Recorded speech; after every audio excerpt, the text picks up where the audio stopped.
नमस्कार, मी मनीषा बोलते. आपण धर्मत्रिकोणाचा अभ्यास केला ना. स्थानांप्रमाणे असतो बरं का हा. म्हणजे काय, प्रथम स्थान, पंचम स्थान आणि नवम स्थान, राशी कोणत्याही असू देत. आपण कसा विचार करायचा असतो ह्याचं थोडंसं मी आता आढावा घेते. कसं आहे की पंचम स्थान हे खूप महत्त्वाचं आहे, कारण त्याच्यावर सगळ्या कुंडलीचा उगम आहे बघा. म्हणजे कसं विचार करायचा आहे, तर आता मी माझंच उदाहरण देते तुम्हाला. माझं हे मिथुन लग्न, म्हणजे माझी प्रथम स्थानात रास आली मिथुन, बरोबर आहे. आता ती आली म्हणजे धर्मत्रिकोणाचा पहिला स्टार्ट झाली तिथे. पंचम स्थानात कोणती रास येणार, तर शुक्राची तुळ रास. आणि नवम स्थानात कोणती रास येणार, तर गुरुची नाही, शनीची कुंभ रास. ठीक आहे. आता असं आहे की 3, 7, 11 म्हणजे मिथुन, तुळा आणि कुंभ असा हा ट्रायंगल झाला. हा झाला माझा धर्मत्रिकोण. याचा अर्थ काय झालं, माझा धर्मत्रिकोण हा माझं जे काय उद्दिष्ट आहे सगळं वायुतत्वात गेलं ना. आता वायुतत्व काय आहे तिथे, वायुतत्व असं आहे की आता एक बुधाची रास आहे, एक तुला रास आहे जी काय मूलत्रिकोण आहे आपल्याला माहीत आहे, आणि जी आपली नवम स्थानात रास आहे ती शनीची रास आहे, ते पण काय आहे, मूलत्रिकोण रास आहे. आता विचार करा की 2 मूलत्रिकोण राशी आहेत तिथे. कशा, तर बघा, शुक्राची रास पंचम स्थानात आली म्हणजे तुळा रास ही काय आहे, तर ही मूलत्रिकोण रास आहे. तो जो शुक्र आहे ना, त्या राशीचा स्वामी हा प्रथमात बसला आहे, प्रथम स्थानात आहे माझ्या.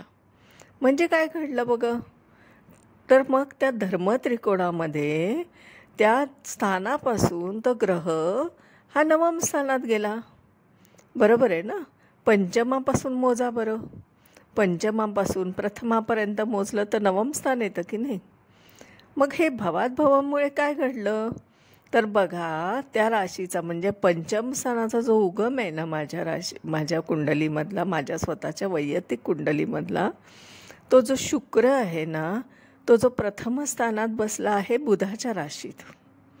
आता हे शुक्र काय आहे, तर कला, आणि बुध काय आहे, तर वाचा. आपण म्हणतो ना बुध.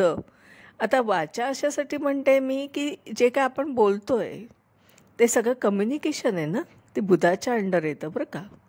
आता बुध काय आहे, मर्क्युरी, म्हणजे थोडक्यात मर्क्युरी कम्युनिकेशन आहे.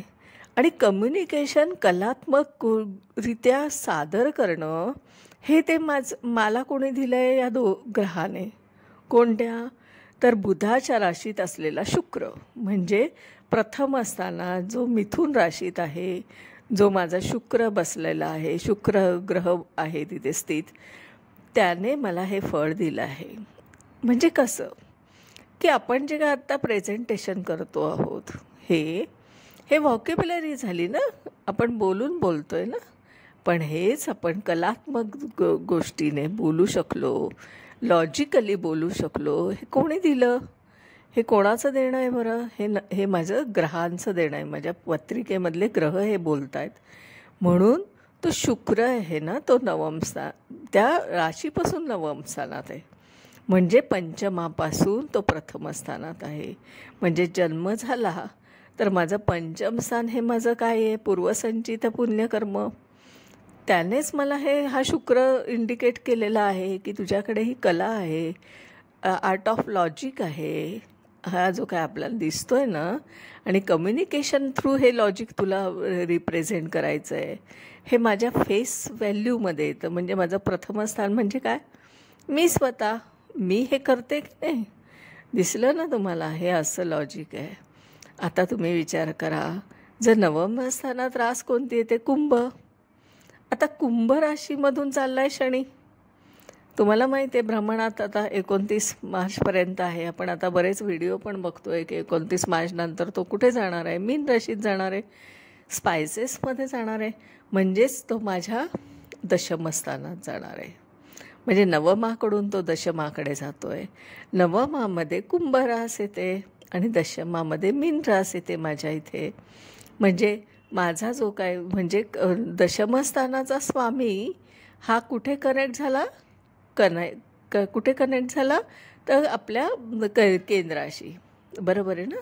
केंद्र आणि त्रिकोण यांचं जे कॉम्बिनेशन झालं आहे ना ते तिथे दिसतंय. म्हणजे धर्माधी कर्माधिपती योग जो आपण म्हणतो ना तो तिथे घडला आहे माझा. बघा काय होतं आहे, कर्म आणि धर्म हे कनेक्ट झालं आहे. कसं झालं आहे तर जी रास जिथे कुंभ रास आहे तिथे माझा गुरु आहे आणि तो कनेक्ट होतो आहे त्याच्या द्वितीय स्थानाशी. म्हणजे कोणती तर मीन रास. आता मीन राशीचा स्वामी जर आपल्या त्रिकोणाशीचा संबंध जोडतो आहे केंद्रातून. बरोबर आहे ना. केंद्रातली रास आहे ती आणि स्वामी त्याचा बसला आहे त्रिकोणात. म्हणजे केंद्र आणि त्रिकोण यांचा कॉम्बिनेशन झालं आहे की नाही इथे. हा उत्तम संयोग म्हटला जातो आपल्या ह्याच्यात. म्हणजेच काय रिअल लाईफमध्ये काय घडतं आहे, माझं कर्म आहे ना ते माझं टीचिंगमधून सुरू आहे. बघा मी काय शिकवते तुम्हाला, ज्योतिषशास्त्राचं सगळं रोज सांगते की काही ना काहीतरी नवीन एक वेगळ्या पद्धतीचं एक ज्योतिषशास्त्र तुम्हाला सांगते जे आउट ऑफ बॉक्स थिंकिंगमधून आलेलं आहे माझं. आता विचार करा, जर तो जो गुरु आहे जो नवम स्थानात कुंभ राशीचा बसला आहे त्याला ॲक्टिवेशन मिळालं कुणाचं तर आकाशातल्या शनीचं भ्रमणातून. आणि म्हणून त्याने मला हे सगळं देऊ केलं आहे. बघा आपण म्हणतो ना शनी कसा आहे, तर शनी बघा माझ्या कुंडलीत कसा वर्क करतो आहे. आणि त्याची राससुद्धा तुम्हाला अष्टमात आहे ना माझी. अष्टमातला स्वामीची जी काय आहे तो कनेक्ट होतो आहे नवमाशी. आणि नवमाचा संबंध नवमात जो ग्रह बसला आहे तो दशमाशी कनेक्ट होतो आहे. म्हणजे अष्टम नवम आणि दशम कसं कनेक्ट होतं आहे बघा. विचार करा तुम्ही याच्यावर. आणि कसं होतं हे सप्तम स्थानाशी पण संबंध येतो आहे गुरुचा, हो की नाही. आता सप्तम स्थानामध्ये धनुरास आहे, त्याची मूलत्रिकोण रास आहे. म्हणजे मार्केट प्लेसमध्येच मी हे सगळं वर्कआउट करते की नाही. आता तुम्हीच विचार करा की मी सोशल मीडियावर आज हे सगळे व्हिडिओ टाकते आणि बोलते, ज्योतिषशास्त्राविषयी बोलते. हे काय झालं बरं, हे सप्तम स्थान झालं, हे मार्केट प्लेस झालं. हे असं रिअल ज्योतिष आहे. हे आपण आहे ना हे कनेक्ट करायचं असतं असं. आणि मग आपल्या लाईफमध्ये आपल्याला ते ग्रह काय सांगतायत ना ते आपल्याला कळत असतं. म्हणजे जसा माझा शुक्र आणि गुरु हे त्रिकोणात आहेत, हे धर्म त्रिकोणात आहेत माझे. म्हणजे माझा धर्म काय आहे तर टीचिंग, लॉजिक, आर्ट ऑफ आपण जे म्हणतो लॉजिकने मी प्रिडिक्शन करत असते.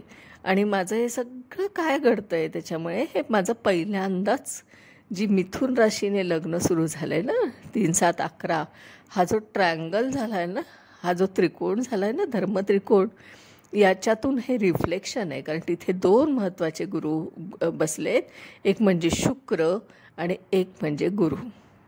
बघा त्रिकोणामध्ये 2 ग्रह बसलेत जे काय इंडिकेट करतायत मला की तू हे सगळं जे नॉलेज आहे ना हे तुझं पूर्वसंचित पुण्यकर्मामुळे तुझ्याकडे आलेलं आहे.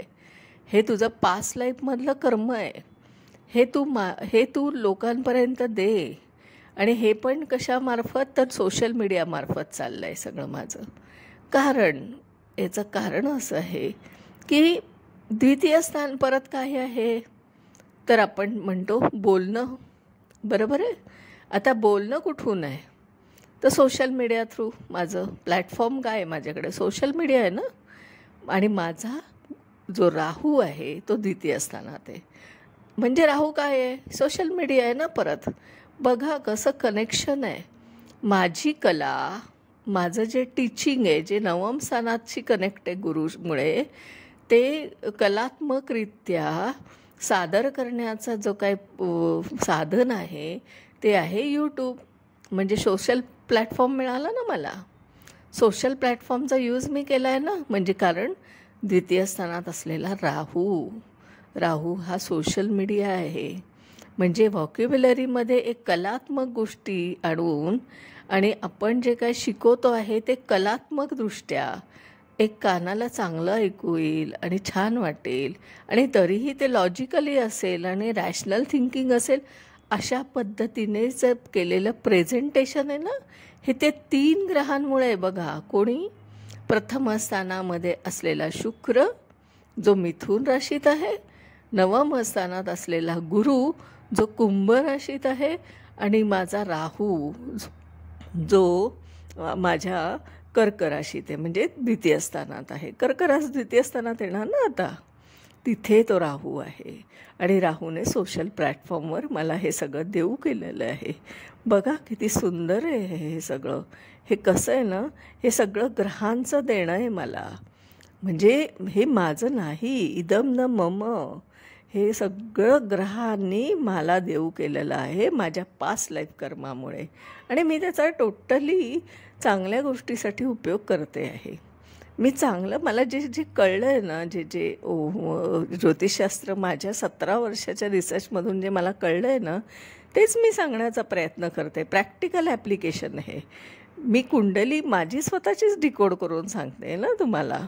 त्यामुळे इंटरेस्टिंग असतं बरं का. हे स्वतःचं लाईफ आपण बघणं आणि त्याचं लॉजिकल लावणं आणि त्याच्यातून आपण आपलं स्वतःचं आयुष्य वाचणं हा अतिशय छान गोष्ट आहे. हे एन्जॉय करून बघा बरं तुम्ही एकदा.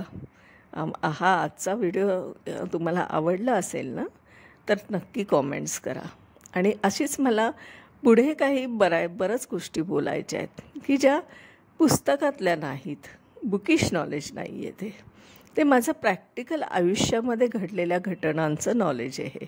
म्हणजे माझा अनुभवाचे बोल आहेत बरं का. हे ज्योतिषशास्त्राच्या माध्यमातून, ते माझ्या कुंडलीच्या माध्यमातून ते आयुष्य कसं ग्रहांशी रिलेट होतं आणि ज्योतिषशास्त्र मला कसं अनुभवास येतं ना, हे सांगण्याचा माझा प्रयत्न आहे. म्हणून हे बुकिश नॉलेज नाही. हे मी पुस्तकाचा आधार घेऊन कुठलंही लॉजिक तुम्हाला शिकवत नाही. कारण शिकवण्यात तसा अर्थ नाही. जीवनाचे अनुभव सांगणं, आपल्या स्वतःच्या वैयक्तिक जीवनाचे अनुभव सांगणं हे एक मोठं धाडसाचं काम आहे ना. आणि ते मी करते कारण मी काय अनवट वाटा चालत असते नेहमी. आणि तुम्हाला माहिती आहे की मी मागे व्हिडिओमध्ये बोलली आहे की शनी आणि केतूने मला अनवट वाटा दिल्या माझ्या अष्टम स्थानातल्या. मी नेहमी काहीतरी वेगळं करण्याचा प्रयत्न करते ना. त्याचा हा एक असा प्रकार आहे. आता मी कोण आहे ते सांगते. मी आहे सौ मनीषा प्रदीप चव्हाण. मी आदित्य गार्डन सिटी, वारजे, पुणे येथे राहते. महाराष्ट्र राज्य आहे आणि इंडिया आहे, भारत देश आहे हा. आता असं आहे की माझे स्वतःचे हे जे काय आहे ज्योतिषशास्त्राचे क्लासेस आहेत वैयक्तिक. म्हणजे एका वेळेस एकच व्यक्ती शिकू शकते. बरं असं का? तर प्रत्येकाला आपली कुंडली घेऊनच अभ्यास करायचा आहे. स्वतःची कुंडली घ्या, आपल्या आप्तांची घ्या, आपल्या फ्रेंड्सची घ्या आणि त्याच्यावर ज्योतिषशास्त्र शिका. ते शिकण्याची एक वेगळी पद्धत आहे आणि आपल्याला त्याचा एक वेगळा आनंद मिळतो बरं का. कारण आपल्याला आयुष्य वाचायला मिळतं. नुसतं दुसऱ्याचं आयुष्य बघण्यापेक्षा आपण आपलं आयुष्य जास्त बघितलेलं जास्त आनंददायी असतं आणि चांगल्या चांगल्या घटना प्रॉमिस असतात. आपण त्याप्रमाणे प्लॅनिंग करू शकतो स्वतःच्या आयुष्याचं की मला हे करायचं आहे कारण माझ्या ग्रहांनी हे मला सपोर्ट केलेलं आहे, तर मला या मार्गाने जायला पाहिजे. हे सगळं आपण आहे ना याचा फायदा घेतला पाहिजे. पॉझिटिव्ह आहे सगळं हे. आणि दुसरं असं की माझं स्वतःचं ज्योतिषशास्त्रीय मार्गदर्शन आहे. म्हणजे काय? कुंडली मार्गदर्शन ज्याला आपण म्हणतो. की तुम्ही मला वर डिटेल पाठवले की मी एक कुंडली ॲपमधून तयार करते आणि तुम्हाला व्हेरिफिकेशन झाल्यावर त्याच्यावर प्रिडिक्शन करत असते. प्रिडिक्शन जनरल पण करता येतं आणि आपल्याला तुमचे काही प्रश्न असेल त्या रिलेटेड पण करता येतं. आता तिसरं असं की मी जन्माला आलेलं लहान बाळ असेल त्याचीसुद्धा मी जन्मपत्रिका हाताने लिहून पाठवत असते. म्हणजे मी जन्मकुंडलीचं एक पुस्तक घेऊन त्याच्यामध्ये सगळं लिहून तुम्हाला पाठवत असते. त्यामुळे अशीही तुम्ही सर्विस माझ्याकडून घेऊ शकता. तर आजच्या दिवसासाठी इथेच थांबते. धन्यवाद.